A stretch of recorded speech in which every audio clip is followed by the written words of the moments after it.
So by the time you've sifted and sorted and you've launched lots of rockets of desire, and your vortex is full of all of these points of attraction, and your inner being stands there with them, and law of attraction is gathering all of the cooperative components for all of the things that you want, and this vortex is gestating, it's becoming more ready for you while you're getting ready for it. And the readiness that you are accomplishing is you're believing more, even though you can't yet see it, because you've come to trust the laws of the universe. You understand that there's a vibrational reality that is in the state of becoming, and that as it is getting ready for you, you must get ready for it, which means you must become more allowing, you must become more trusting, you must become more believing, you must become more ready for it, you must become more willing to accept the goodness that wants to flow into your experience, that is flowing into your experience. And if it were not for the barricades and blockages that you've put in the way because of beliefs that you've picked up along the way, these desires would manifest fast. So we want you to focus upon the idea of your vibrations turning to thoughts, and your thoughts turning to words, and your vibrations turning to thoughts, and your thoughts turning to things. We want you to think about the process of how things become, because you've decided that you want them, because the universal forces are all with you, because the energy that creates worlds is flowing through you, and most of all because you are a creator who came here to create, yes, in concert with your inner being, but you are the leading edge of creation. That's why you're out here, where the contrast inspires you to new ideas, to new decisions, to new preferences, to new desires. And when those desires hatch within you, they are a vibrational force that non-physical energy joins, and they are a reality that you can sense at first and see fully eventually.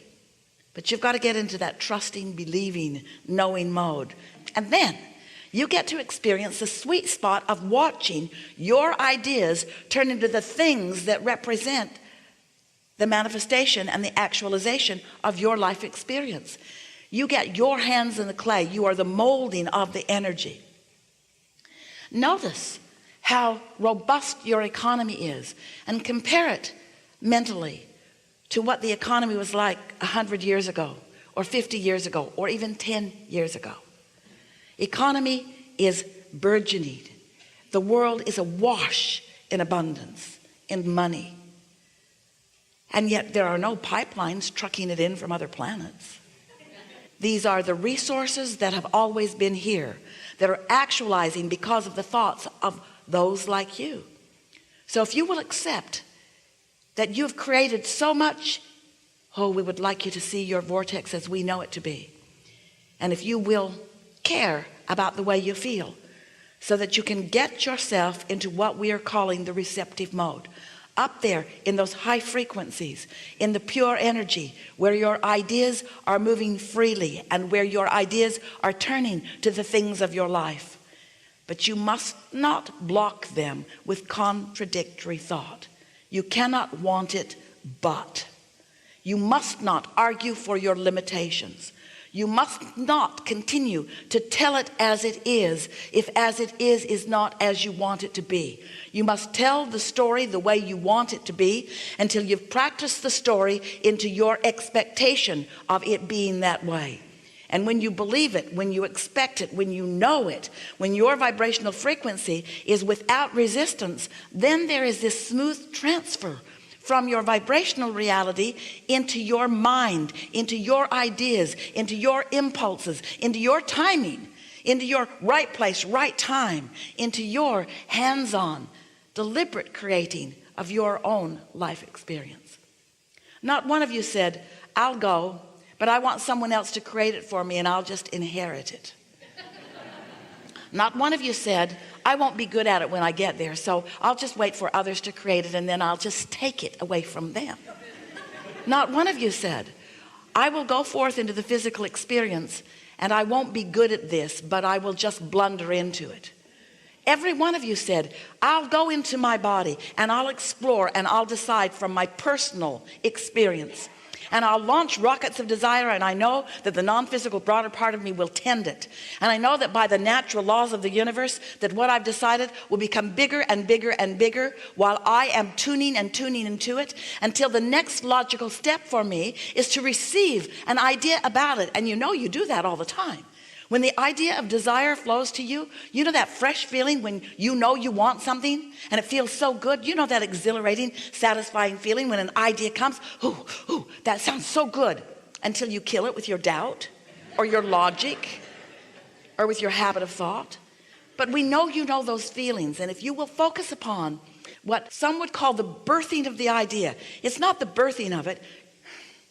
Well, you could call it that, because you've put the components there and it has been gestating, and when the idea comes, you could call that the birth of it. But once it has come into your mind, then you must feel it as it felt when it first came, and then it will continue to delight you in all of its then becoming. We are eager to talk with you about anything that you want to talk about. This gathering is about you. It's about where you are now.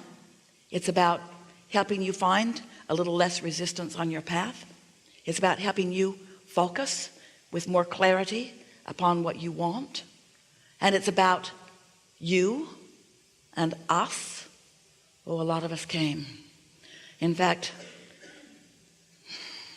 the larger part of you came with us. The room is full of eager energy, calling you toward a remembering of who you are, but even more than that, a taking thought beyond that which it has been before, co-creating at its best. What do you want to talk about? Some things.